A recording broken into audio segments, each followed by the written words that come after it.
And here we are with the I need attention dog just in the middle of everything as always. Welcome to Integrated Health of Indiana's 7 o'clock talk. And tonight we're going to follow up on the question, what is functional medicine? And wow, functional medicine, they used to talk about the chiropractic lifestyle, and they used to talk about all of these lifestyle things, like chiropractic was a lifestyle, but that's not really true. Chiropractic is a tool to use to help people, and functional medicine, what that actually does for you is it really starts to draw everything together. I always look like a rat, the around rat. And because chiropractic is part of functional medicine, the structural system, just like ICATH, it's just like acupuncture is part of the functional medicine lifestyle, because that goes into energy and that can go into structure. And so it really gets you thinking on ways to actually incorporate all kinds of things. And so functional medicine, what I said, what is, this is actually off of last week's, and we're supposed to be covering what functional medicine covers or helps, or how it helps. The question is, what are the benefits? So sorry, we'll hop over to what are the benefits of. And so once again, thinking of that lifestyle medicine and lifestyle the way that it is, it's about creating health. And the benefits of it is when you start to think about that stuff, things like sweets, things like a beer, that stuff doesn't maintain its status as something that you have to have or something that you want. Because what functional medicine does is it creates resiliency in you, and it creates health, and it creates vibrancy, and it creates life. What has been your experience of the benefits of functional medicine, hon?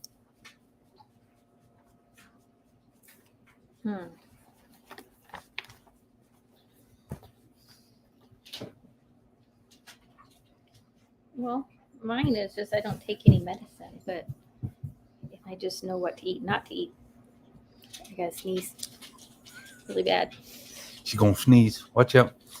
So as we look at this, and I wrote some notes, we go back to what functional medicine does.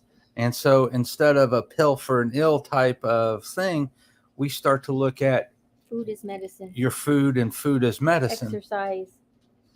Sleep. Those foundational things. Food. And a dog. Everybody needs a good dog.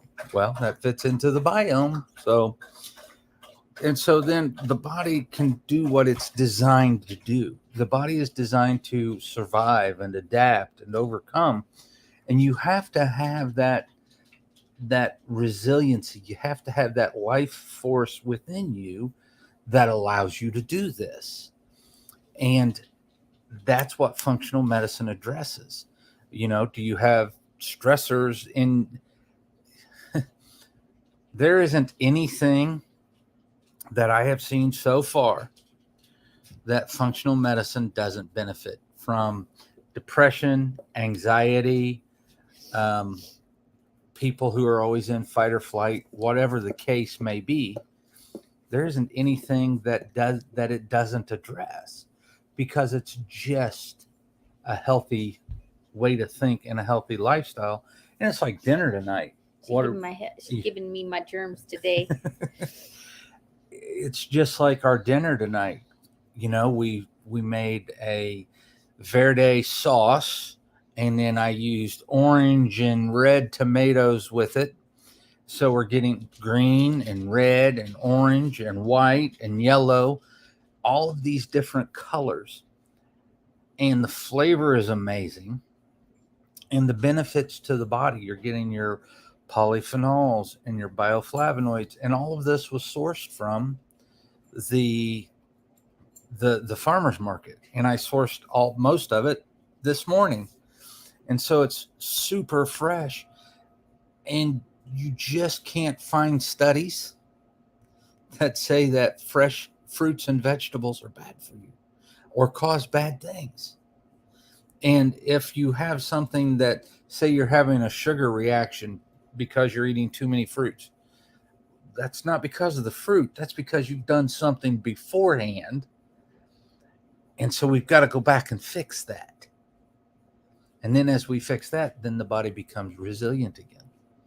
Functional medicine is designed to benefit you in a way that opens up your diet. I have a beautiful example of functional medicine versus the medical field. Lay it on me. That's my mama. Yeah. Well, there's a huge benefit. She had 1 3/4 feet in the grave. Literally. She wouldn't care if I tell you, but she has spent, I don't know, at least 2 years, possibly 3, maybe more, going to the doctor, trying to figure out what was wrong with her. And they literally exhausted all tests and possibilities and didn't know what was wrong with her, including ruling out cancer. And she went from probably being 135, 140 pounds. Now, granted, that's a little heavy for her, but that's where she started. She was maybe 5'1", maybe 5 foot now, maybe, because she shrunk. She literally lost all of her hair except for straggly bits. She was as blue as a corpse, and what'd she say? Well, people are commenting on 77 pounds she got down to. You could literally see her ischial tuberosities, which is your sit bones, through her clothes. And they had taken her off of all of her food, and she literally carries a bag of meds and was anemic, but yet took PPIs or acid reducers 3 times a day. Couldn't eat, had diarrhea. And of course, we tell her all the time what she should be doing, and she balked at us. And then I just one day said, you have nothing else to lose, so you're gonna die. And then she's like, why would you say that to me? And I'm like, Mama, because it's just the truth. And I'm a nurse, and I've seen it, and you're gonna die. And if you're not willing to do something different, you're gonna die. So we added baby steps. Literally baby steps. We added bone broth, and then told her, you must eat vegetables. You cannot live your life without eating fruit and vegetables. I have all kinds of surgeon friends. I have never had one surgeon ever take anybody off of fruits and vegetables, all of them, for any reason, including intestinal surgeries, unless there was a food that was offending to that person. So she added her bone broth. We gave her a phytomulti, which she took twice a day. Maybe she started out once a day, but twice a day now. Doesn't even have iron in it. Moved her iron up 1 point in 1 week. Well, we're still thinking there's an occult infection in there. Well,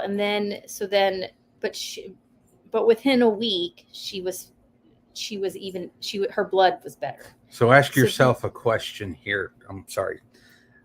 How many of you have had blood work and gone back in 3 months and the blood work doesn't change? That's one of the benefits of functional medicine. It changes blood work. Sorry, go right ahead.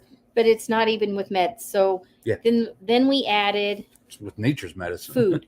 Just food. We didn't change anything up. We just took away her processed food and asked her to eat better food. She didn't take away all of her food. Smoothies. So this past month, since May, so her birthday was in May. So the first few weeks of May, we bought her a smoothie machine, brought her the stuff for the smoothies, which we take smoothies for her, or stuff for smoothies. And then she started getting her energy. Then she felt better. So then she started telling us, hey, I'm almost out of my vitamins. Hey, I'm running out of my stuff. Hey. So then we started adding a gut restore powder to her smoothie. And she adamantly calls us, I've only got like a week left. I need some more of that powder. So she doesn't take, we didn't add medicine. The only thing we did was add food, real food, and a phytomulti. And now she actually understands the benefits of exercise. She actually went to her MDs and begged and requested physical therapy. So she went from 77 pounds. I think she said she was up to 85 or 86 pounds. And that's in 6 months. Have they started to reduce her meds yet? I think she started reducing her own meds. How's her blood pressure? I forget, because She I doesn't remember complain about her blood pressure. Well, there So for a while actually, she was chasing her. She was chasing highs the and tails. lows and highs and lows, but she actually hasn't complained of that in quite a few months. So my point being, if you don't understand what functional medicine is truly exercise, food, sleep.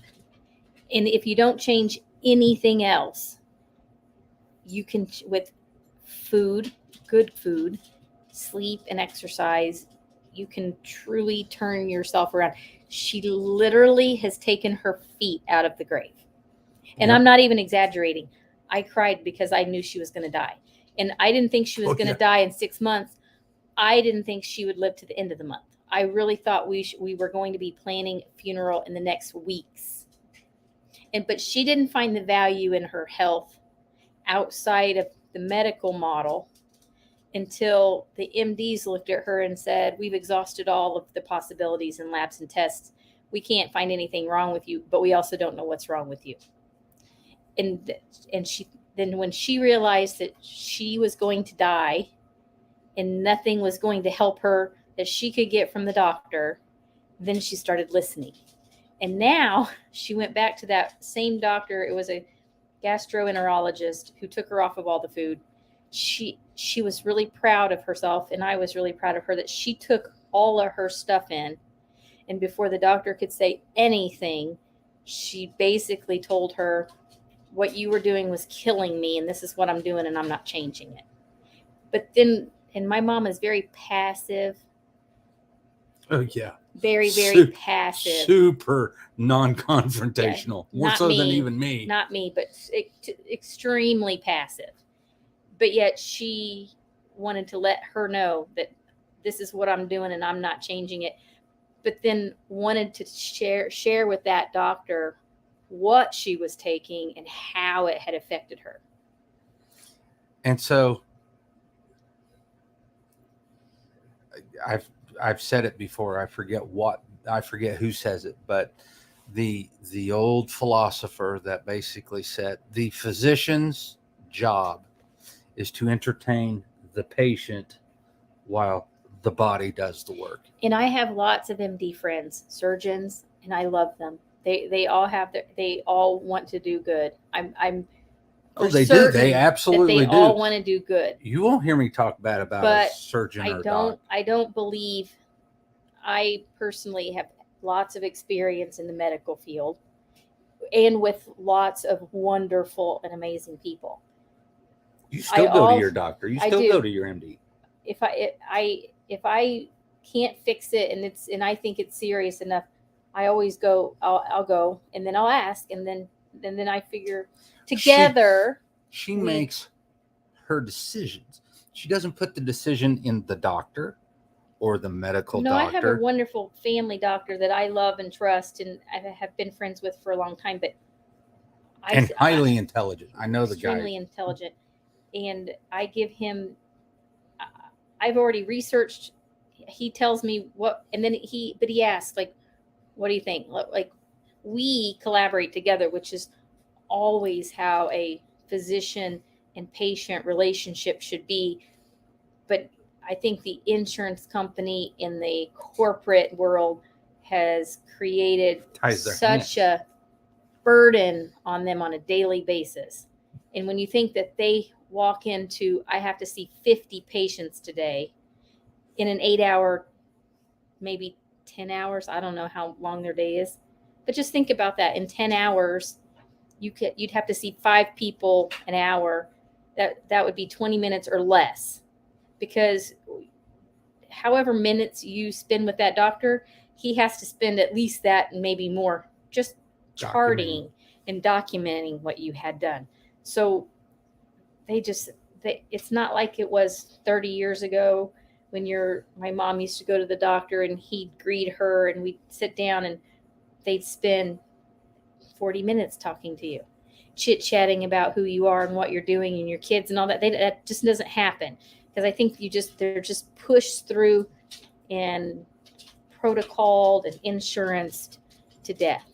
Well, and that's, once again, functional medicine is not the realm of the chiropractor. It's not the realm of the acupuncturist. It's not even the realm of the naturopath. Functional medicine is the way that medicine used to be, because you used to sit down and figure this out. And then big pharma has come in with their band-aids, which are needed at times. If I get shot, blown up, I put my hand in the mower blade, yes, I want them to numb my hand before they sew it back on. That looks like that would suck and hurt. There's a time and a place for all of these things, and the benefits of functional medicine are, we give you our time. We sit down with you. We try to figure this out, and you drive the bus. Well, yeah, it resolves so many things.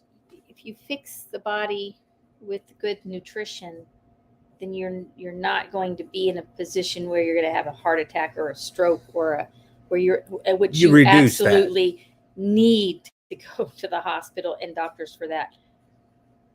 But you can absolutely change your own world by your own hands, by how you treat your body. And the art of that, and that's where the art comes in, because everybody's different. She's not as gluten sensitive as I am. I tend to be able to handle, like, I can take the hydrochloric acid and